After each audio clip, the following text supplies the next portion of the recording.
Selamat datang di media belajar IPS kelas 7 yang diasuh oleh Bapak Dr. Andes Sumarmo.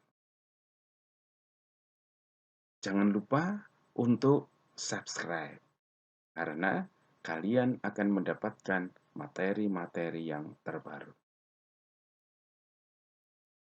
Anak-anakku sekalian, materi kita pada hari ini yaitu tema 3, potensi ekonomi lingkungan dengan pokok bahasan aktivitas kegiatan ekonomi dengan subpokok bahasan aktivitas kehidupan masyarakat masa lalu, khususnya kerajaan yang bercorak Buddha.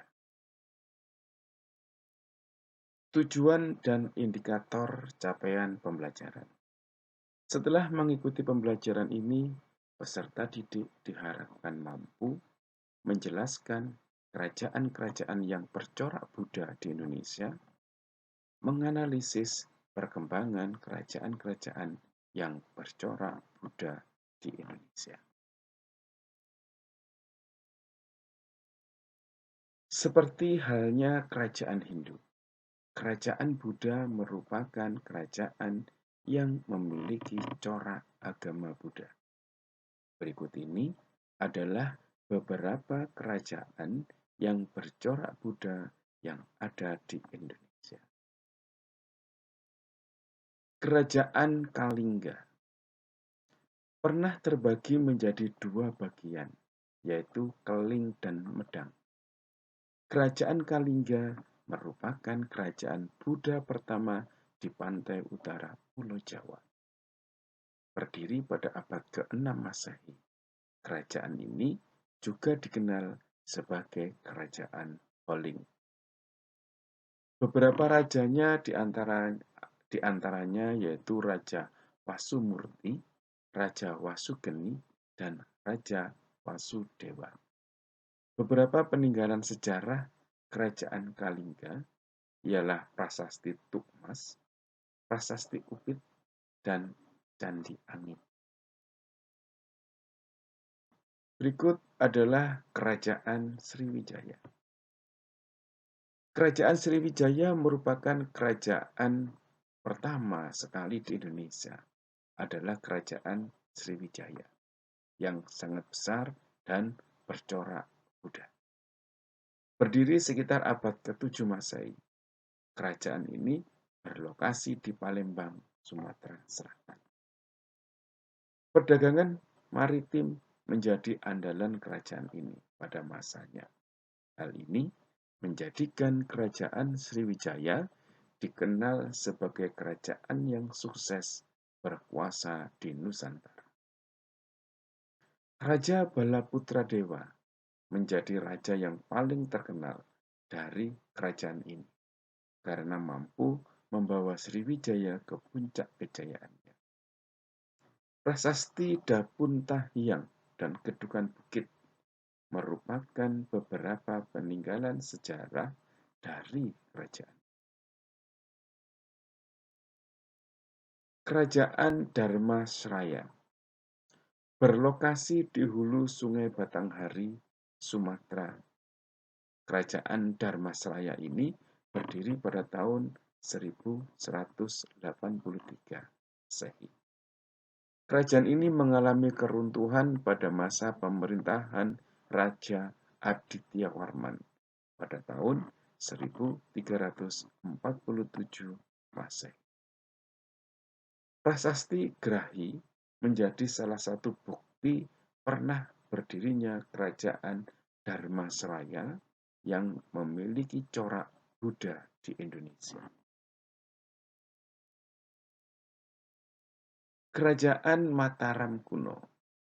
Pada awalnya Kerajaan Mataram kuno adalah kerajaan yang bercorak Hindu. Namun, pada masa pemerintahan dinasti Sailendra, wangsa Kerajaan Mataram kuno beralih menjadi kerajaan yang bercorak Buddha. Di bawah kekuasaan dinasti Sailendra, Kerajaan Mataram kuno mencapai puncak kejayaan. Pada masa kepemimpinan Sri Dharmatungga, wilayah kekuasaan meluas hingga semenanjung Malaka dan membangun Candi Borobudur pada masa kepemimpinan Samaratungga. Kedua dinasti ini bersatu kembali melalui pernikahan antara Rakai Pigatan dan Pramodawardhani. Sementara pada masa pemerintahan dinasti Isyana, oleh Empu Sindok, ibu kota kerajaan digeser ke Jawa Timur. Nah, anak-anakku sekalian, sekarang kita diskusikan bagaimana kerajaan-kerajaan yang bercorak Buddha di Indonesia. Kelas akan kita bagi menjadi 4 kelompok. Setiap kelompok berdiskusi sesuai dengan materi yang diberikan. Setelah selesai, silakan masing-masing kelompok mempresentasikan hasil diskusinya. Dan kelompok lain bertanya serta menanggapi hasil diskusi atau presentasi kelompoknya.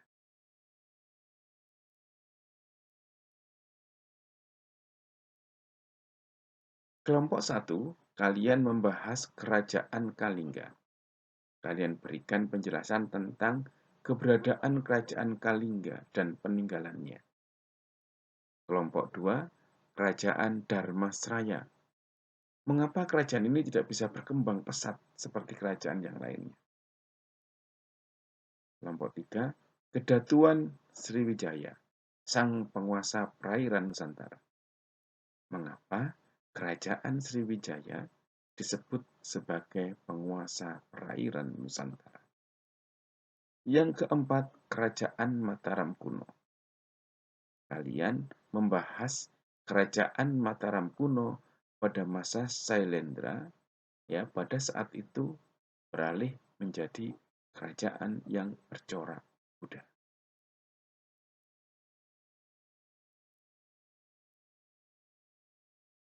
Bila kamu tahu, berlakulah sebagai orang yang tahu. Bila kamu tidak tahu, katakanlah bahwa kamu tidak tahu. Itulah yang disebut mengetahui. Konfusius. Berbakti untuk negeri. Sumarno Guritno, blogspot.com. Assalamualaikum warahmatullahi wabarakatuh.